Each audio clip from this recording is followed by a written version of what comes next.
UP में 2022 चुनाव के लिए बीजेपी ने अपनी तैयारियां तेज कर दी हैं। बीजेपी के राष्ट्रीय अध्यक्ष जेपी नड्डा 7 अगस्त यानी कि कल से यूपी के 2 दिन के दौरे पर रहेंगे।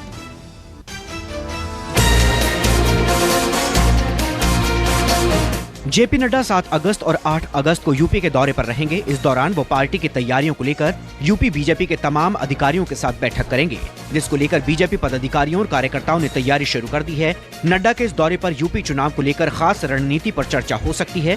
जेपी नड्डा 7 अगस्त को लखनऊ में पार्टी की तरफ से आयोजित कार्यक्रमों और संगठनात्मक बैठकों में शामिल होंगे। साथ ही इंदिरा गांधी प्रतिष्ठान में बीजेपी के विजयी सभी नवनिर्वाचित जिला पंचायत अध्यक्षों और ब्लॉक प्रमुखों को संबोधित करेंगे। बीजेपी इनके माध्यम से ग्रामीण इलाकों में अपनी पैठ बनाने की कोशिश करेगी।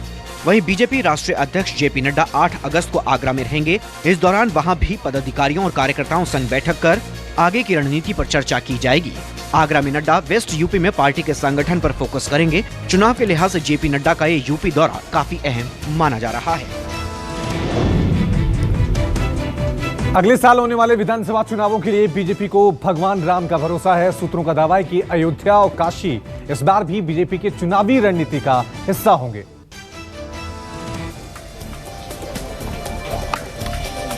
यूपी चुनाव को लेकर बीजेपी ने बड़ी रणनीति तैयार की है। सूत्रों के हवाले से खबर है कि बीजेपी राम की तस्वीर को चुनावी अभियान का हिस्सा बना सकती है।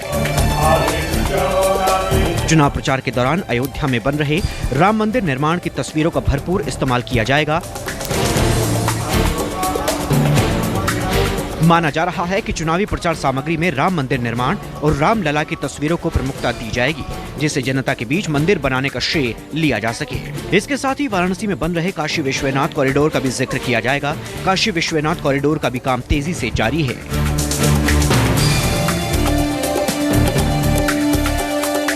बीजेपी की पूरी कोशिश है कि अयोध्या और काशी के विकास की परियोजनाओं को बनाया जा सके और पिछली सरकारों में इन धार्मिक शहरों की बदहाली को मुद्दा बनाया जा सके। आपको बता दें कि अयोध्या में मंदिर निर्माण और काशी विश्वनाथ कॉरिडोर बीजेपी के ड्रीम प्रोजेक्ट में शामिल हैं।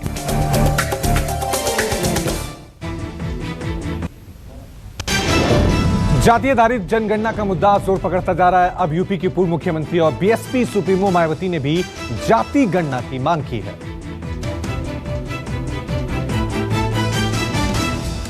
बीएसपी प्रमुख मायावती ने जाति आधारित जनगणना की मांग की है। मायावती ने ट्वीट करके इस मुद्दे पर केंद्र सरकार को समर्थन देने का ऐलान भी किया। मायावती ने कहा है कि ओबीसी समाज की अलग से जनगणना कराने पर केंद्र सरकार को समर्थन देने के लिए तैयार हैं।